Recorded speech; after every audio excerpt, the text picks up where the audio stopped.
EMS and surgeons nationwide are asking you to sign up for a class that teaches how to keep someone from severely bleeding and dying. Now, this is a pretty heavy thought, but consider this.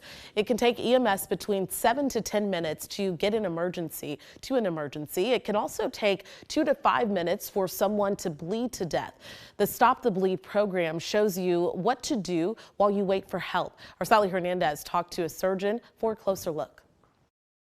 Dr. Inaba, as a physician, do you think that it is critical when it comes to stopping the bleed and helping to save lives once they arrive at a hospital?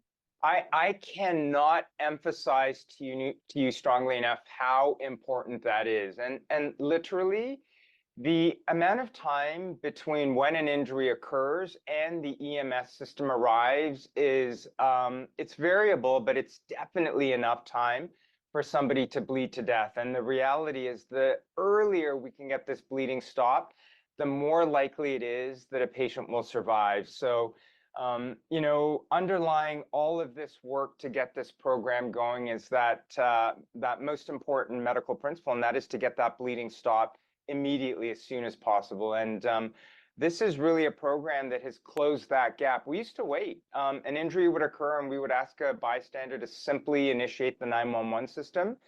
But what we've realized that in that time, so much damage can happen. So absolutely, the earlier we can stop the bleeding, the better off the patient will do.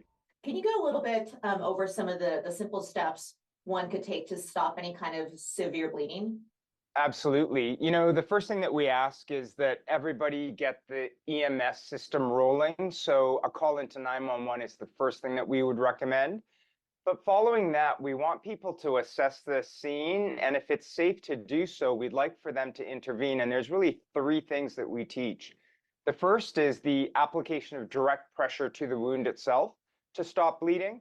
The second is, if there is a cavitary injury, if it's a larger injury, to pack that wound in order to stop the bleeding. And then finally, if neither of those work, or if the situation doesn't allow you to keep that pressure on, to use a tourniquet if available to stop the bleeding. Okay, Dr. Inaba, with the Stop the Bleed program, thank you again for joining us.